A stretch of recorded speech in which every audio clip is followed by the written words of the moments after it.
BSNL 262 ಕೋಟಿ ಲಾಭ ಗಳಿಸಲು ಕಾರಣವೇನು?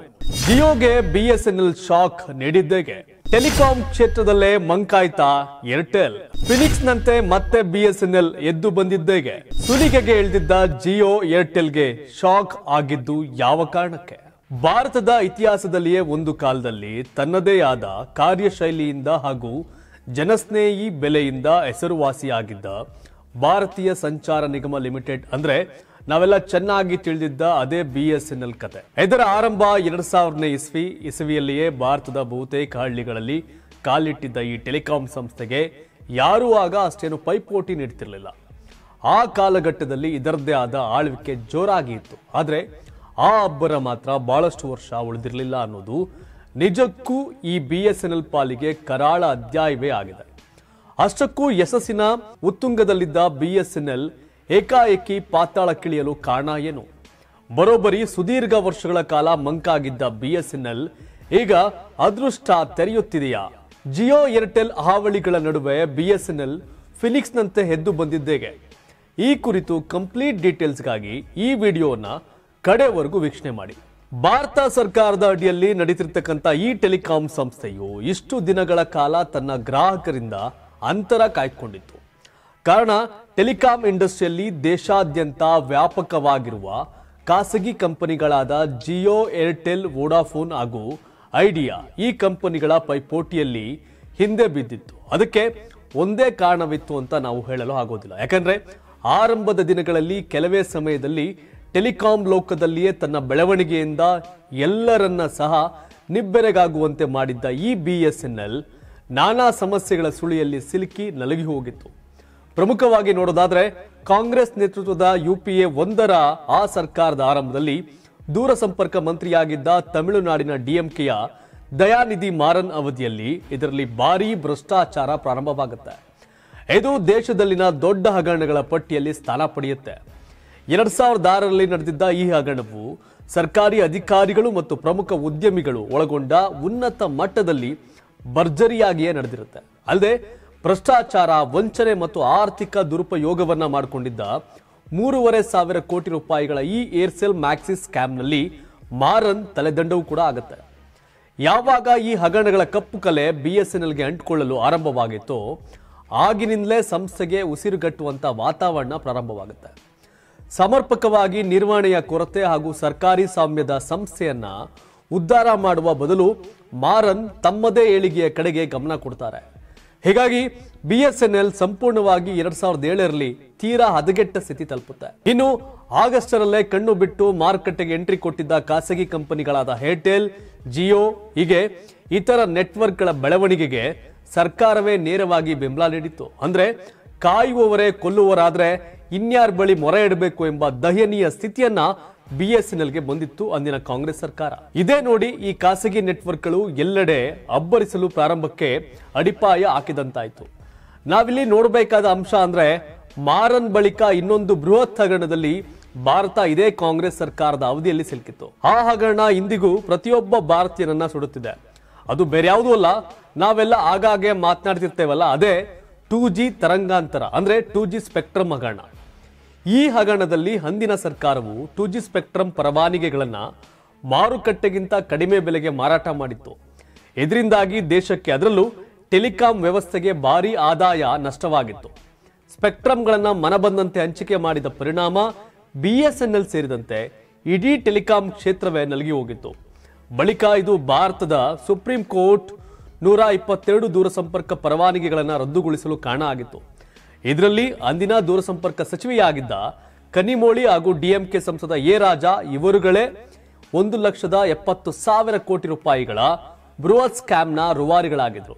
ಈ ಎಲ್ಲಾ ಹಗರಣ, ವಿಪರೀತ ಭ್ರಷ್ಟಾಚಾರಗಳಿಂದ BSNL ಮುಳುಗಲು ಪ್ರಾರಂಭ ಆಗುತ್ತೆ. ಇದಕ್ಕೂ ಮುನ್ನ ಅಂದ್ರೆ 2007ರವರೆಗೆ ಈ ಸಂಸ್ಥೆಯು ಲಾಭದ ಉತ್ತುಂಗದಲ್ಲಿತ್ತು. ಬಳಿಕ ಇದು ಪ್ರಯೋಜನ ಆಗೋದಿಲ್ಲ, ಇದರಿಂದ ಹೊರೆಯಾಗತ್ತೆ ಅಂತ ಸರ್ಕಾರ ಇದನ್ನ ಮುಚ್ಚುವ ಹಂತವನ್ನ ತಲುಪುತ್ತೆ. ಇದನ್ನ ಮುಚ್ಚಬಿಡಿ ಎಂಬ ಒತ್ತಾಯಗಳು ಸಹ ಕೇಳಿಬರುತ್ತೆ. ಆದ್ರೆ ಹೀಗೆ ಕುಂಟುತ್ತಾ ತೆವಳುತ್ತಾ ಇದ್ದ ಈ BSNL ಸಂಸ್ಥೆಯಲ್ಲಿ ಗಣನೀಯ ಬದಲಾವಣೆಗೆ ಮುಂದಾಗಿ ನರೇಂದ್ರ ಮೋದಿ ನೇತೃತ್ವದ ಕೇಂದ್ರ ಸರ್ಕಾರ ಕೆಲಸ ಮಾಡದೆ ಕೇವಲ ಸರ್ಕಾರಿ ನೌಕರರಂತೆ ಬಿಂಬಿಸಿಕೊಂಡು ಯಾವುದೇ ಕೆಲಸ ಮಾಡದೆ ಸಂಬಳವನ್ನ ಪಡೆಯುತ್ತಿದ್ದ ಇದೇ BSNL ಕೆಲಸಗಾರರನ್ನ ಕೈ ಬಿಡುವ ಕೆಲಸ ಮಾಡುವ ಮೂಲಕ ಆರ್ಥಿಕ ಹೊರೆಯನ್ನು ತಗ್ಗಿಸುವ ಕೆಲಸ ಮಾಡಿತ್ತು. ಅಲ್ಲದೆ ನಿಜವಾಗಿಯೂ ಸಂಬಳಕ್ಕೆ ತಕ್ಕಂತೆ ನಿಯತ್ತಿನಿಂದ ಸೇವೆ ಮಾಡುವ ಕೆಲಸಗಾರರನ್ನಷ್ಟೇ ಉಳಿಸಿಕೊಂಡ ಫಲವಾಗಿ BSNL ತನ್ನ ಸೆಕೆಂಡ್ ಇನ್ನಿಂಗ್ಸ್ನ ಆರಂಭ ಮಾಡುತ್ತೆ. ಅದಕ್ಕೆ ಕೇಂದ್ರ ಸರ್ಕಾರವೂ ಸಹ ಅಗತ್ಯ ನೆರವನ್ನು ಕೂಡ ನೀಡಲು ಪ್ರಾರಂಭ ಮಾಡುತ್ತೆ. ಈ ಎಲ್ಲದರ ಪರಿಣಾಮವಾಗಿ ಇಂದು ಮತ್ತೆ BSNL ಟೆಲಿಕಾಂ ಮಾರುಕಟ್ಟೆಯಲ್ಲಿ ತನ್ನದೇ ಆದ ಸದ್ದನ್ನ ಪ್ರಾರಂಭ ಮಾಡಿದೆ. ಸರ್ಕಾರಗಳು ಮಾಡಬೇಕಾದ ಕೆಲಸವನ್ನ ಮಾಡದಿದ್ರೆ ಯಾವುದೇ ಕ್ಷೇತ್ರಕ್ಕಾಗಲಿ ಭಾರಿ ಪೆಟ್ಟು ಬೀಳುತ್ತೆ ಅನ್ನೋದಕ್ಕೆ ನಮಗೆ ಈ BSNL ಕಥೆಯ ಸಾಕ್ಷಿ. ಎಸ್, ಬರೋಬ್ಬರಿ 17ರಿಂದ 18 ವರ್ಷಗಳ ಬಳಿಕ ಈ BSNL ಇದೀಗ ಲಾಭವನ್ನು ಕಂಡಿದೆ. ಕಳೆದ ವರ್ಷ 5,367 ಕೋಟಿ ರೂಪಾಯಿ ನಷ್ಟ ಕಂಡಿದ್ದ ಸಂಸ್ಥೆಯು 2025ರಲ್ಲಿ ಸರಾಸರಿ ಈ ಪ್ರಾರಂಭಿಕ ಹಂತದಲ್ಲಿಯೇ 262 ಕೋಟಿ ರೂಪಾಯಿಗಳಷ್ಟು ಲಾಭವನ್ನು ಗಳಿಸುವ ಮೂಲಕ ಫಿನಿಕ್ಸ್ನಂತೆ ಎದ್ದು ಬಂದಿದೆ. ಇನ್ನು ನಾ ಬರ್ತೇನೆ, ನನ್ನ ಶಕ್ತಿ ತೋರಿಸ್ತೇನೆ ಎಂಬ ಸಂದೇಶವನ್ನ ಜಿಯೋ ಹಾಗೂ ಏರ್ಟೆಲ್ ಕಂಪನಿಗಳಿಗೂ BSNL ರವಾನಿಸಿದೆ. BSNL ನಂತಹ ಹಳ್ಳ ಹಿಡಿದಿದ್ದ ಸಂಸ್ಥೆಗೆ ಇದೊಂದು ಹೊಸ ಚಿಗುರಿನಂತೆ ಆಶಾದಾಯಕ ಬೆಳವಣಿಗೆ ಆಗಿದೆ. ಅಲ್ಲದೆ ಮುಂದಿನ ದಿನಗಳಲ್ಲಿ ಇನ್ನೂ ದೊಡ್ಡ ರೀತಿಯಲ್ಲಿ ಲಾಭವನ್ನ ಪಡೆಯುವ ನಿರೀಕ್ಷೆಯನ್ನ ಹುಟ್ಟು ಹಾಕಿದೆ. ಟೆಲಿಕಾಂ ಇಂಡಸ್ಟ್ರಿ ಆಳ್ತಿರ್ತಕ್ಕಂಥ ಜಿಯೋ ಹಾಗೂ ಏರ್ಟೆಲ್ ಕಂಪನಿಗಳು ಒಂದರ ಮೇಲೊಂದರಂತೆ ಗ್ರಾಹಕರಿಗೆ ದರ ಏರಿಕೆಯನ್ನ ಮುಂದುವರಿಸಿದ್ವು. ಒಂಥರ ಮಾರ್ಕೆಟಿಂಗ್ ಕಾಂಪಿಟೇಷನ್ಗೆ ಬಿದ್ದು ಬಿಟ್ಟಿದ್ವು ಇವೆಲ್ಲವೂ ಕೂಡ. ಇವುಗಳನ್ನ ಏರಿಕೆ ಮಾಡಿದ ದರವನ್ನ ಅನಿವಾರ್ಯವಾಗಿ ಜನರು ಒಪ್ಪುವಂತಾಗಿತ್ತು, ಯಾಕೆಂದ್ರೆ ಅಲ್ಲಿ ಪರ್ಯಾಯ ಆಯ್ಕೆ ಇರಲಿಲ್ಲ. ಆದ್ರೆ ಈಗ BSNL ತನ್ನ ಟೆಲಿಕಾಂ ಕ್ರಾಂತಿಗೆ ಸಜ್ಜಾಗ್ತಿದ್ದು, ಇದರಿಂದ ಜಿಯೋ ಹಾಗೂ ಏರ್ಟೆಲ್ಗಳಿಗೆ ನಿಧಾನವಾಗಿಯೇ ನಡಕ ಶುರುವಾಗಿದೆ. ಅಲ್ಲದೆ ಇದೇ ವಿಚಾರವಾಗಿ ತಮ್ಮ ಸಂತಸವನ್ನು ಹಂಚಿಕೊಂಡಿರ್ತಕ್ಕಂಥ ಕೇಂದ್ರ ಟೆಲಿಕಾಂ ಸಚಿವ ಜ್ಯೋತಿರಾದಿತ್ಯ ಸಿಂಧ್ಯಾ BSNL ಸಂಸ್ಥೆಯ ಬಲವರ್ಧನೆಗೆ ಪ್ರಧಾನಿ ನರೇಂದ್ರ ಮೋದಿಯವರ ದೂರದೃಷ್ಟಿ ಹಾಗೂ ಜನಸ್ನೇಹಿ ನಾಯಕತ್ವವೇ ಕಾರಣವಾಗಿದೆ. 17 ವರ್ಷದ ಬಳಿಕ ಕಳೆದ ಅಕ್ಟೋಬರ್ ಹಾಗೂ ಡಿಸೆಂಬರ್ ವೇಳೆಗೆ ನಮ್ಮ BSNL ಉತ್ತಮ ಲಾಭವನ್ನು ತಂದುಕೊಟ್ಟಿದೆ. ಮೋದಿ ಮಾರ್ಗದರ್ಶನದಲ್ಲಿ ನಾವು ಸಂಸ್ಥೆಯನ್ನು ಸುಸ್ಥಿರ ಬದಲಾವಣೆ ಹಾಗೂ ಬೆಳವಣಿಗೆಯತ್ತ ಕೊಂಡೊಯ್ತೇವೆ. ಶೀಘ್ರದಲ್ಲೇ ದೇಶಾದ್ಯಂತ BSNL ಇನ್ನಷ್ಟು 4G 5G ಹೀಗೆ 6G ವರೆಗೂ ಅಪ್ಗ್ರೇಡ್ ಮಾಡ್ತೇವೆ. ಗ್ರಾಹಕರಲ್ಲಿ BSNL ಬಗ್ಗೆ ಹೊಸ ಭರವಸೆ ಮೂಡಿದೆ ಅಂತ ಸಿಂಧಿಯಾ ಹೇಳಿದ್ದಾರೆ. ಇನ್ನು ನಾವು ಮಾಡಿದ್ದೇ ನಡೆಯುತ್ತೆ, ನಾವು ನೀಡಿದ ಬೆಲೆಯನ್ನೇ ಗ್ರಾಹಕರು ಅವಲಂಬಿಸಬೇಕು, ನಮಗೆ ಯಾರೂ ಪ್ರತಿಸ್ಪರ್ಧಿ ಇಲ್ಲ ಅಂತ ಬೇಗುತ್ತಾ ಜನಸಾಮಾನ್ಯರಿಂದ ಬೇಕಾಬಿಟ್ಟಿಯಾಗಿ ಸುಲಿಗೆ ಮಾಡ್ತಿದ್ದ ಜಿಯೋ ಹಾಗೂ ಏರ್ಟೆಲ್ ಕಂಪನಿಗಳಿಗೆ ಇದೀಗ ಈ BSNL ಆಘಾತವನ್ನೇ ನೀಡಿದೆ. ಈ ಮೂಲಕ ಇನ್ನಷ್ಟು ಗ್ರಾಹಕರನ್ನ ಹತ್ತಿರವಾಗುವತ್ತ ಗಮನ ಹರಿಸಿರುವ ಭಾರತೀಯ ಸಂಚಾರ ನಿಗಮ ನಿಯಮಿತ ಸಂಸ್ಥೆಯು ಕೈಗೆಟುಕುವ ದರದಲ್ಲಿ ತನ್ನ ಯೋಜನೆಗಳನ್ನು ಘೋಷಿಸಿದೆ. ಈ ಎಲ್ಲದರ ಪರಿಣಾಮವಾಗಿಯೇ ಈಗ ಗ್ರಾಹಕರು BSNL ನತ್ತ ಮುಖ ಮಾಡ್ತಿದ್ದಾರೆ. ಖಾಸಗಿ ಟೆಲಿಕಾಂ ಕಂಪನಿಗಳಾಗಿರ್ತಕ್ಕಂಥ ಜಿಯೋ, ಏರ್ಟೆಲ್ ಮತ್ತು ವೋಡಾಫೋನ್ ಐಡಿಯಾ ಬೆಲೆ ಏರಿಕೆ ಮಾಡಿಕೊಂಡ ನಂತರ ಲಕ್ಷಾಂತರ ಗ್ರಾಹಕರನ್ನ ಕಳೆದುಕೊಂಡಿವೆ. ಕೆಲ ದಿನಗಳ ಹಿಂದೆಯಷ್ಟೇ BSNL ಕಡಿಮೆ ಬೆಲೆಗೆ 365 ದಿನ ವ್ಯಾಲಿಡಿಟಿಯ ಪ್ಲಾನ್ ಬಿಡುಗಡೆ ಮಾಡಿತ್ತು. ಭಾರತ್ ಸಂಚಾರ್ ನಿಗಮ ಲಿಮಿಟೆಡ್ ದೇಶದ ಎಲ್ಲಾ ಭಾಗದಲ್ಲಿಯೂ 4G ನೆಟ್ವರ್ಕ್ ಅಳವಡಿಕೆಯ ಜೊತೆಯಲ್ಲಿಯೇ ತೀವ್ರ ಸ್ಪರ್ಧೆ ನೀಡುತ್ತಿರುವ ರಿಲಯನ್ಸ್, ಜಿಯೋ ಮತ್ತು ಏರ್ಟೆಲ್ಗೆ ಟಕ್ಕರ್ ಕೊಡ್ತಾ ಇದೆ. ಬಜೆಟ್ ಫ್ರೆಂಡ್ಲಿ ರೀಚಾರ್ಜ್ಗಳಿಂದಲೇ BSNL ಬಳಕೆದಾರರನ್ನ ತನ್ನ ಸೆಳೀತಿದೆ. 2024ರ ಬೆಲೆ ಏರಿಕೆ ನಂತರ ಬಹುತೇಕ ಗ್ರಾಹಕರು ತಮ್ಮ ಸೆಕೆಂಡರಿ ಸಿಮ್ ಸಂಖ್ಯೆಯನ್ನ MNP ಅಂದ್ರೆ ಮೊಬೈಲ್ ನಂಬರ್ ಪೋರ್ಟಬಿಲಿಟಿ ಮೂಲಕ BSNL ಕುಟುಂಬ ಸೇರಿದ್ದಾರೆ. ಇದೀಗ BSNL ಅತಿ ಕಡಿಮೆ ಬೆಲೆಗೆ 90 ದಿನದ ಪ್ರೀಪೇಡ್ ಪ್ಲಾನ್ ಘೋಷಣೆ ಮಾಡಿದೆ. ಈ ಹೊಸ ಪ್ಲಾನ್ ಏರ್ಟೆಲ್ ಮತ್ತು ರಿಲಯನ್ಸ್ ಜಿಯೋಗೆ ಹಲವು ಸಮಸ್ಯೆಗಳನ್ನ ತಂದೊಡ್ಡಲಿದೆ. ಇನ್ನು ನಾವು ಇಷ್ಟೆಲ್ಲ ಹೇಳ್ತಿರುವ BSNL ಪರಿಚಯಿಸಿರುವ ಉತ್ತಮ ಪ್ಲಾನ್ಗಳನ್ನ ನೋಡೋದಾದ್ರೆ, ಈ BSNL ನೀಡ್ತಿರ್ತಕ್ಕಂಥ 90 ದಿನ ವ್ಯಾಲಿಡಿಟಿ ಪ್ಲಾನ್ ಬೆಲೆ 411 ರೂಪಾಯಿ ಆಗಿದೆ.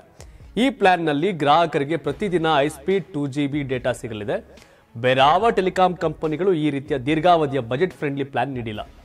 ಇದೊಂದು ಡೇಟಾ ವೋಚರ್ ಪ್ಲಾನ್ ಆಗಿದ್ದು, ಇದರಲ್ಲಿ ಅನ್ಲಿಮಿಟೆಡ್ ಕಾಲಿಂಗ್ ಆಯ್ಕೆ ಗ್ರಾಹಕರಿಗೆ ಸಿಗಲ್ಲ. ಡೇಟಾ ಜೊತೆಯಲ್ಲಿ ಅನ್ಲಿಮಿಟೆಡ್ ಕಾಲಿಂಗ್ ಬೇಕಾದ್ರೆ ಇನ್ನೊಂದು ಪ್ಲಾನ್ ಆಕ್ಟಿವೇಟ್ ಮಾಡ್ಕೊಳ್ಬೇಕಾಗತ್ತೆ. ಅದು 411 ರೂಪಾಯಿ ಪ್ಲಾನ್ ನಲ್ಲಿ ಗ್ರಾಹಕರಿಗೆ 180GB ಡೇಟಾ ಸಿಗುತ್ತದೆ. ಕಾಲಿಂಗ್ ಆಗಿ ಕಡಿಮೆ ಬೆಲೆಯ ಪ್ಲಾನ್ ಆಕ್ಟಿವೇಟ್ ಮಾಡಿಕೊಂಡು ರೀಚಾರ್ಜ್ಗಾಗಿ ಈ ಪ್ಲಾನ್ ಆಯ್ಕೆ ಮಾಡ್ಕೊಳ್ಬಹುದು.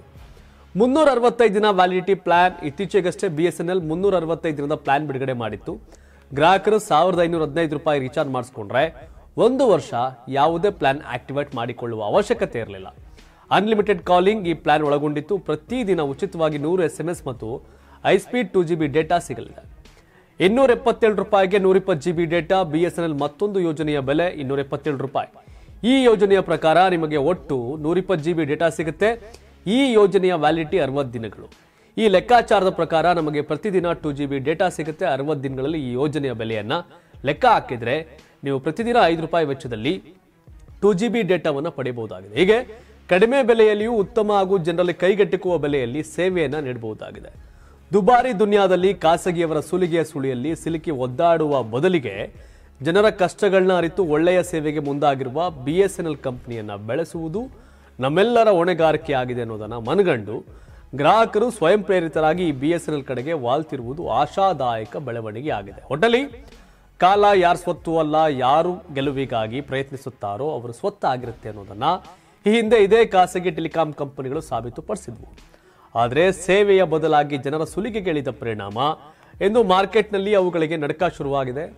BSNL ಜನರಿಂದ ದೂರವಾಗಿದ್ದಾಗ ತಮ್ಮ ಪ್ರಾಬಲ್ಯ ಮೆರೆದವರು ತಮ್ಮ ಧನದಾಹಿ ನೀತಿಯಿಂದ ಈಗ ತೆರೆ ಮನೆಗೆ ಸರಿಯುವ ಸ್ಥಿತಿ ನಿರ್ಮಾಣ ಆಗಿದೆ. ಇನ್ನೇನೋ ಆರ್ಥಿಕ ಮುಗ್ಗಟ್ಟಿಗೆ ಸಿಲುಕಿ ಮುಚ್ಚೇ ಬಿಡುತ್ತೆ ಅನ್ನುತ್ತಿದ್ದ BSNL ಭಾರತೀಯರ ಪಾಲಿಗೆ ಈಗ ಹೊಸ ಭರವಸೆಯನ್ನ ಮೂಡಿಸಿದೆ. ಈ ಭರವಸೆಯೇ ಕೇವಲ ಭರವಸೆಯಾಗಿಯೇ ಉಳಿಯದೆ BSNL ನಮ್ಮ ಸಂಪರ್ಕ ಕ್ಷೇತ್ರದ ಅವಿಭಾಜ್ಯ ಅಂಗ ಎನ್ನುವಷ್ಟರ ಮಟ್ಟಿಗೆ ಇನ್ನಷ್ಟು ಬೆಳವಣಿಗೆ ಕಾಣಲಿ. ಆದರೆ ಈ BSNL ಉನ್ನತಿಗೆ ನಾವೆಲ್ಲ ಕಾರಣರಾಗಬೇಕಾದ್ರೆ ನಾವೆಲ್ಲರೂ BSNL ಬೆಂಬಲಕ್ಕೆ ನಿಲ್ಲಬೇಕಿದೆ ಅನ್ನೋದನ್ನ ಮರೆಯದಿರೋಣ. ಯಾರ್ಯಾರು ಯಾವ್ಯಾವ ಸಿಮ್ ಯೂಸ್ ಮಾಡ್ತಿದ್ದೀರಿ, ಏರ್ಟೆಲ್ಲ, BSNL, ಜಿಯೋನ, ವೊಡಫೋನ, ಕಾಮೆಂಟ್ ಮಾಡಿ ಅಂತ ಹೇಳ್ತಾ ಈ ಸುದ್ದಿಯನ್ನು ಇಲ್ಲಿ ಮುಕ್ತಾಯ ಮಾಡ್ತಾ ಇದ್ದೇನೆ. ಧನ್ಯವಾದ. ಇದು ಕರ್ನಾಟಕ ಟಿವಿ, ಕನ್ನಡಿಗರ ಧ್ವನಿ.